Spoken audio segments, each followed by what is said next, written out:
네, 안녕하십니까. 오늘은 노장 철학 제20강, 노자 철학 그 마지막 부분입니다. 제9장 소국과민. 일반적으로 이 소국과민은 작은 나라, 적은 백성 그 뜻인데, 노자가 바라본 이상적인 국가 모델입니다. 그래서 궁극적으로 이제 노자 철학에서 하고자 하는 얘기도 어떤 정치가 좋은 정치인가에 대한 문제입니다. 그래서 우리 책에는 117쪽인데요. 그 소국과민의 모습을 그려놓은 글 제80장에 보입니다. 나라의 영토는 작고 백성의 수는 적다. 그 다음에 사람의 노력을 10배, 100배 써도 줄일 수 있는 기구가 있더라도 사용하지 않는다. 이거는 기계에 대한 그 부정적인 시각을 드러내고요. 근데 기계라는 것이 기본적으로 뭘 보여주냐면 적은 노력을 통해서 많은 걸 생산하는 구조입니다. 근데 장자에도 보면 기심이란 말이 나오거든요. 기계를 사용하게 되면 더욱더 이렇게 편리하게 하려고 하는 그런 인간의 마음. 근데 여기도 마찬가지입니다.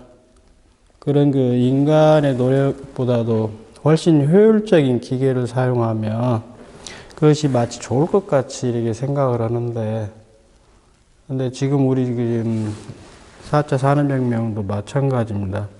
제가 볼 때는 그것이 매우 불행할 가능성이 높다라는 쪽이거든요. 요즘 논의되는 것들은 다 인간의 취업이 없을 거다 그런 얘기하는 쪽으로 일자리 수가 줄어든다라는 것만 얘기하는데 단순히 일자리 줄어드는 문제는 아닌 것 같습니다. 그래서 왜 그러냐면 인간에게 이렇게 삶을 살아간다는 것은 인간은 동물이 아니에요. 그래서 삶의 의미가 매우 중요한데 기계화를 통해서 이 편리한 삶을 산다라는 것이 과연 인간에게 행복하게 해줄 수 있는가? 가치 문제를 해결하지 않으면 삶이 아무리 편안하더라도 결국은 불행하게 될 겁니다. 그 다음에 여기 보시면 백성의 죽음을 중시하게 멀리 이사가지 않는다. 그거는 기본적으로 지금 삶이 나에게 주어진 지금 삶의 행복하다라면 특별히 이렇게 떠돌고 그러지는 않을 거예요. 근데 고대 사회에서 사람들이 삶의 장소를 이동하는 경우들은 경제적 고통, 국가가 이렇게 착취하는 거, 귀족들 포함해서요. 그 다음에 나오는 것은 전쟁 같은 거, 대규모의 폭력, 제노시스라고 요즘 그러죠. 집단 학살하는 거. 그 다음에 또 요즘 학계가 좀 그런 것 같습니다. 서양학자들이 뭔 개념 하나 만들어내면 우리나라 학자들 덜 떨어져 가지고요.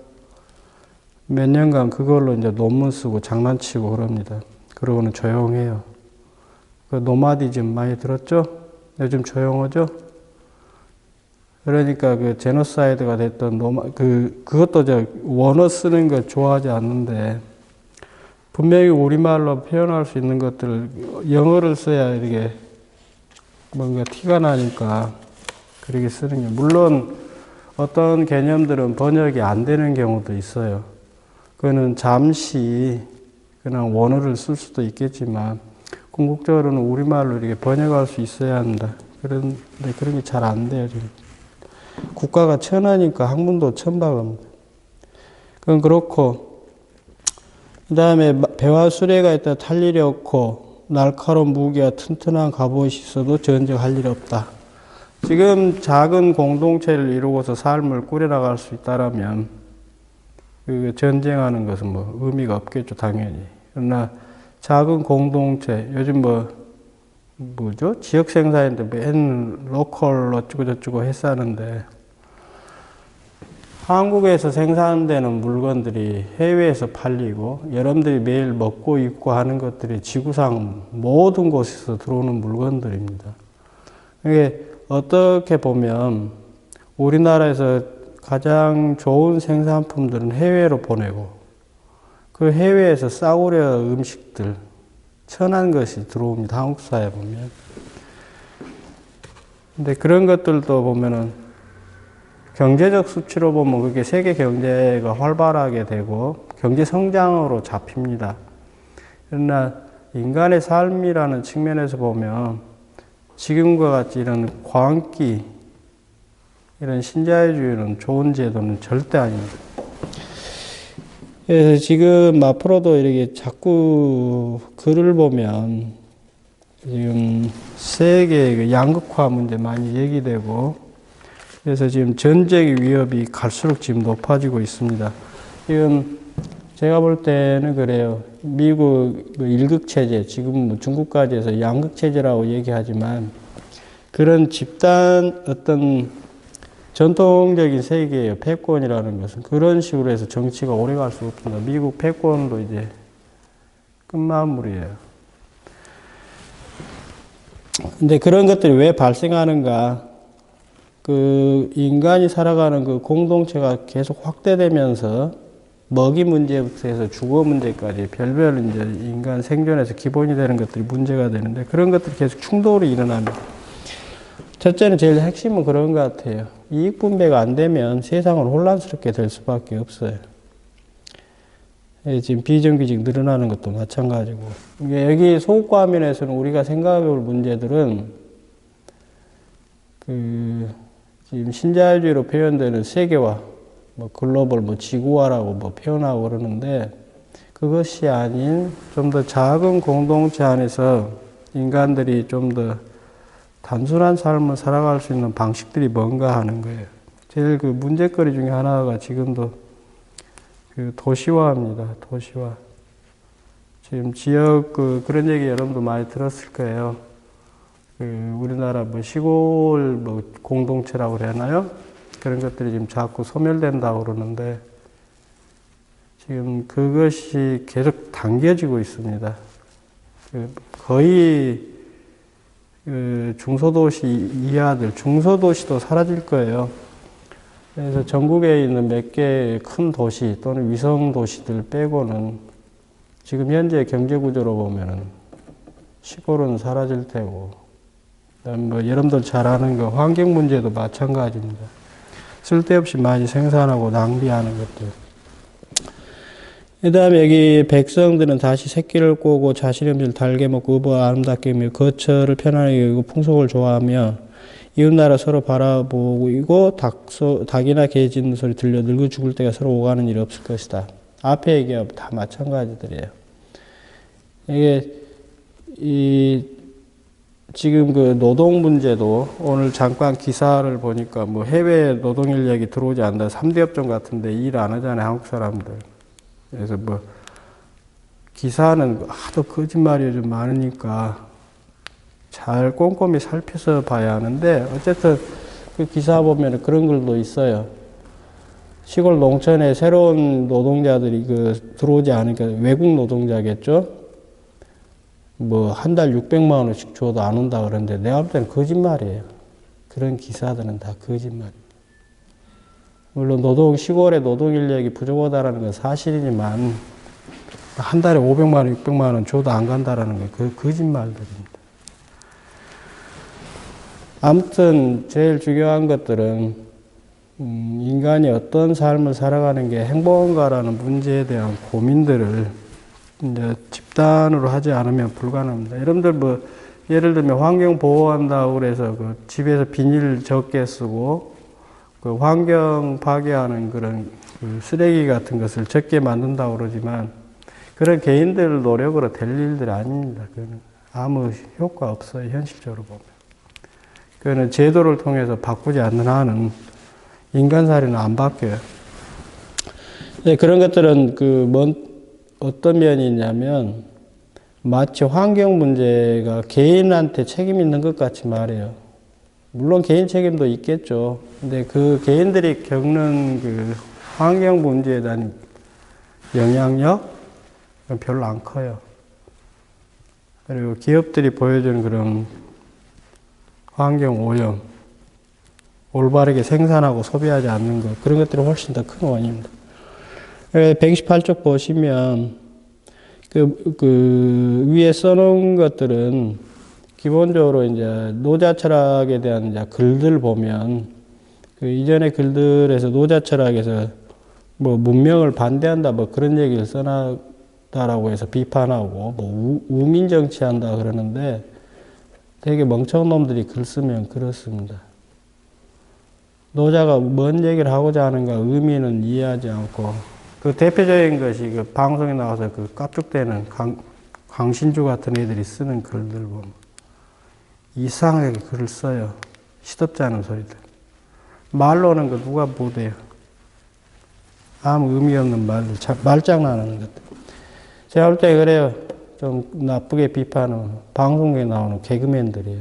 철학한다는 것들 나와서 헛소리, 김용옥이도 나와서 헛소리하고 하는 거. 어쨌든 노자가 소극과민을 통해서 표현하고자 하는 것들은 그 당시 사회가 보여주는 그런 견병전쟁, 전쟁을 통해서 끊임없이 사람 죽이고 국가를 멸망시키고 하는 그런 제도에 대한 비판입니다.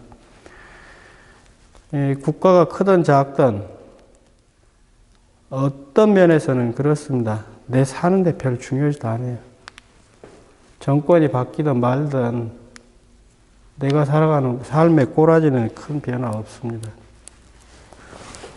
그리고 그들은 여러분들 삶에 별 관심도 없어요. 그래서 그 최고의 좋은 정치는 뭔가? 그것이 이제 백성의 마음으로 자신의 마음을 삼아라. 그 다음에 천하로서 천하를 관찰하는 거예요. 살펴보는 것. 그래서 제일 좋은 정치의 모습이 뭔가? 태상부지유지 이렇게 돼 있잖아요. 치자가 있는지 알지 못한다. 많은 사람들이 정치에 관심을 갖는다라는 것은 그 사회가 불행하다는 소리입니다.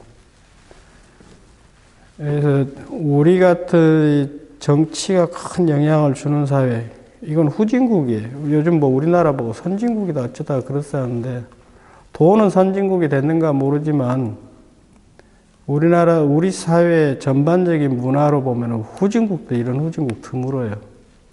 굉장히 후진국입니다. 부정부패부터 해가지고 썩지 않는 곳이 없어요. 네. 제2절 부분 보시죠. 백성의 마음으로 자신의 마음을 삼음.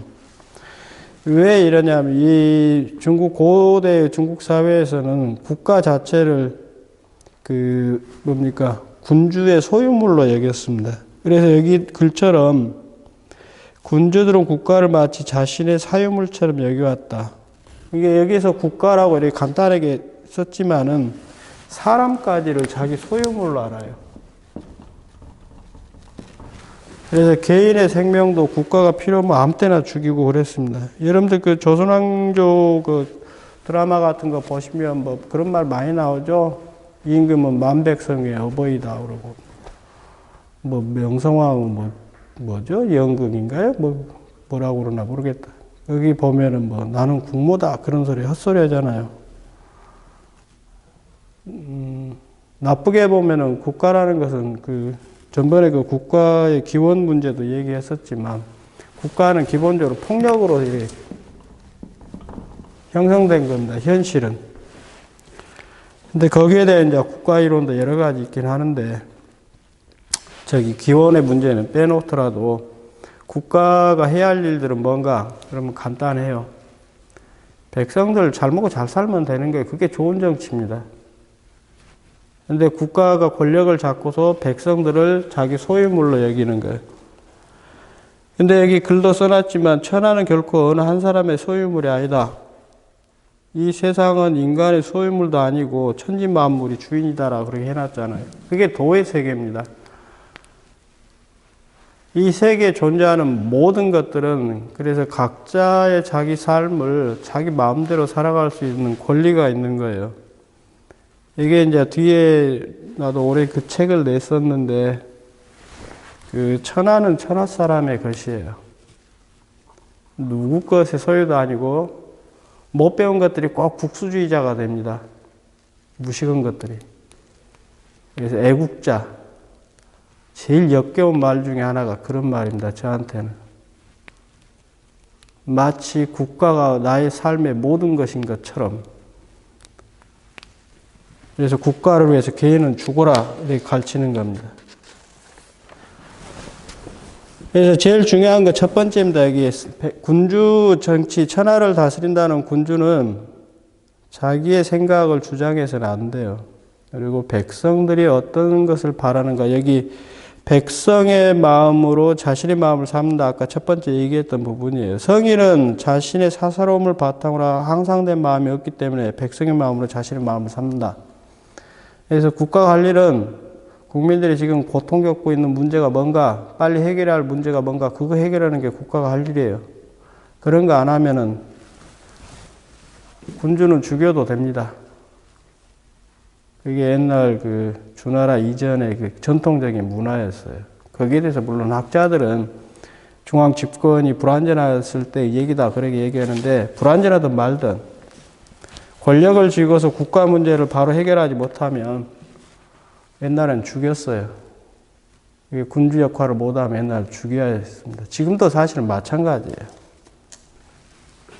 요즘 썩어빠진 공무원들 많잖아요. 근데 처벌을 안 하죠. 국가가 썩으니까 그래요. 그러니까 나라가 망합니다. 망하는 나라들은 안팎으로 다 썩으니까 망해요. 조선왕조도 마찬가지고. 세계에 보면 이제 후진국들, 아프리카 특히 그러죠. 이제 자기들 잘못에 대해서는 생각 않고, 이제 자기들이 왜 이렇게 가난하게 됐는가 얘기하면, 방송 보면 맨 아프리카 굶어 죽는 얘기 나오고 역겹게 나와요. 그러니까 걔들은 뭐 1차 대전, 2차 대전 식민지 때문에 이런다 그런 헛소리 하는데, 그놈의 나라들 맨날 독재해야 합니다. 지금도. 식민지가 언제 끝났어요? 기본적으로 저기 프랑스 식민지 아마 저 다른 나라 그 식민지가 70년대인가 해서 마무리됐을 거예요. 60년대 끝나고. 기본적으로 많은 식민지들은 1945년 이후에 없어졌고요. 그동안 정치 엉망진창으로 했어요. 물론 서양 유럽 문화권들, 백인 문화들이 만들어 놓은 식민지 구조가 안 변했다라는 건 사실이지만, 덜 때리는 놈들이 정치하고 못 배우고 가난하고 무식하고 거의 짐승 수준에 사는 것들이 사니까 그래요. 그리고 남탓만 합니다. 한국 보세요, 한국. 45년 이후로 70년 지났죠? 근데 지금도 짐승 수준에 사는 인간들이 너무 많아요. 미국 놈이라고 환장하죠. 국가는 129쪽 위에 보십시오. 국가는 백성을 그 근간으로 삼는다. 백성이 없는 국가가 존재할 수 없듯이 백성이 없는 군주는 존재할 수 없다. 그건 당연한 겁니다. 그러니까 국민, 백성이 있고 나서 그 다음에 군주도 있고 국가도 있고 그러는 겁니다. 백성이 없으면 국가 필요도 없어요. 그러니까 백성을 등쳐먹는 국가라는 것은 이 지구상에서 사라지는 게 당연합니다. 없어져야 돼요, 그런 국가들은. 근데 그런 면에서 보면 거의 대부분의 지금 지구상에 있는 모든 국가들이 그런 구조예요. 위에 몇 놈들이 등쳐먹는 거. 엊그제 이건희 죽었죠. 이건희 죽으니까 방송에서 뭐 돼요? 이건희 세금 걱정하고 있어요. 기업이 망한다고 지금. 가진 것 쥐뿔도 없는 것들이. 이건희 걱정하고 있어요. 세금을 못 낼까 봐. 그리고 오늘 기사는 안 봤는데 제목만 아까 어떻게 봤는데 이건희 한국 경제 발전에 아주 훌륭한 역할을 했다라고 하는 거예요. 젊은 세대가 그런다라고 지금 글이 나와 있던데 안 봐서 정확하게 내용은 모르겠습니다. 그럴까요? 저한테는 거의 범죄 집단에 해당합니다. 삼성그룹은. 노자가 이제 전체적으로 보면 지금까지 얘기된 거, 무이라는 말 또는 도라고 해도 좋고요. 그걸 통해서 권력을 쥐고 있는 인위적인 행위를 행하는 주나라 주대 이양 문화겠죠. 권력을 갖다 무력화시키려고 하는 노력이에요. 그래서 최종적으로 하고자 하는 것들은 뭔가 백성들의 삶을 자연스러운 삶을 살도록 해나가는 겁니다. 여러분이나 나나 마찬가지예요. 국가가 만들어 놓은 제도 안에서 그 틀 안에서 삶을 살다가 다 죽어요. 운 좋으면 뭐 집 밥벌이라도 하고 살다 죽겠지만 그렇지 못하면 이제 인생 망하면 이제 노숙자로 살다가 대충 그래 죽을 겁니다. 근데 이런 노자 도가철학의 정치라는 것은 여기 자화자정 자부자박 이렇게 돼 있잖아요. 스스로 자기 삶을 꾸려나갈 수 있는 것, 그것이 최종적으로 중요합니다. 근데 그게 안 돼요, 현실적으로는. 그 다음에 두 번째, 정치하는 사람이 할 일, 천하를 천하로 살핀다. 이게 천하가 돌아가는 논리가 달라요. 이게 이제 흔히 여러분들 많이 듣는 것이 유학자들이 말하는 도덕 정치. 그 대표적인 인물 우선 생각하면 여러분들 누구 생각나세요? 아마 우리나라의 그 살인파 중에 그 정암 선생, 조정암 있죠? 지치주의라고. 도덕적인 정치를 행한다 그러는데 그것이 현실성이 전혀 없어요. 도덕주의를 포기하라는 게 아니라 현실은 도덕으로 훈계하고 해서 돌아갈 세상이 아니에요. 그래서 제가 볼 때 그래요. 서양이 왜 서양 유럽이 세계를 지배하게 됐는가? 식민주의가 됐든 뭐가 됐든지 간에 제가 볼 때는 법치 같습니다. 법을 통해서 객관적 규범을 이렇게 세워놓은 거예요. 동양은 근데 법을 세워놨지만 법으로 다스려진 지가 한 번도 없어요.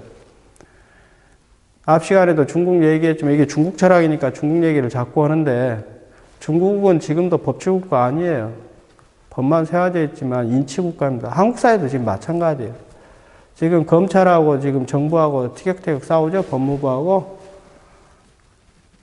옛날에는 그 육법당이라고도 그랬는데 판검사하는 애들이 온갖 부정 비리 그 다음에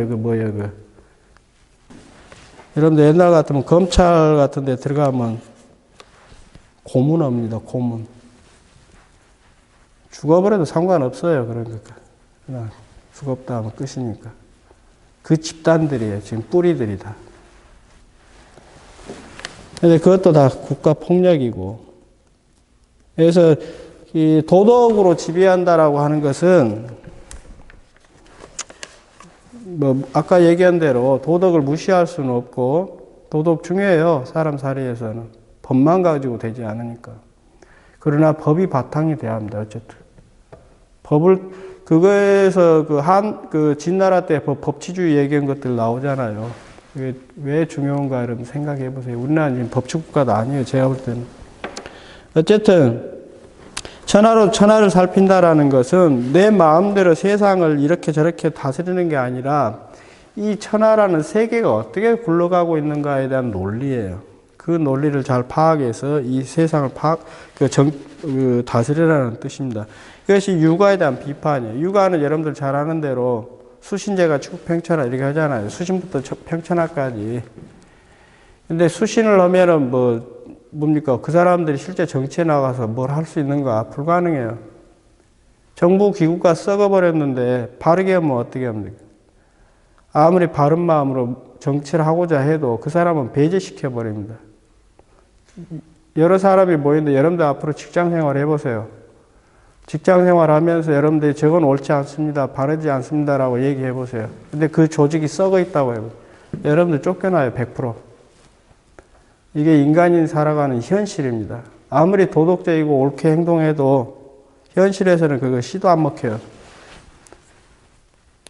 그 사람은 그 조직에서 내쫓깁니다. 결국은 스스로 대충 인생 살다 죽어야 돼요. 역사 안에서 보면 그런 사람들 매우 많습니다.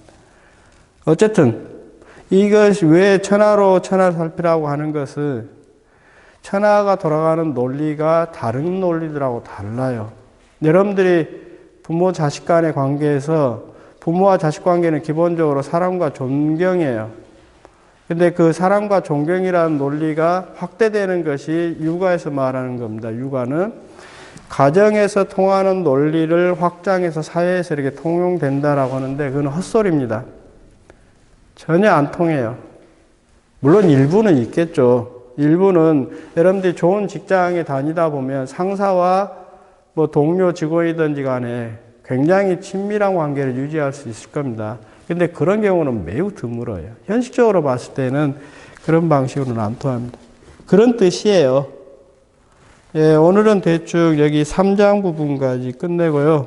좀, 다음 시간에는 130쪽 제 4장 부분부터 시작하도록 하겠습니다. 네, 감사합니다.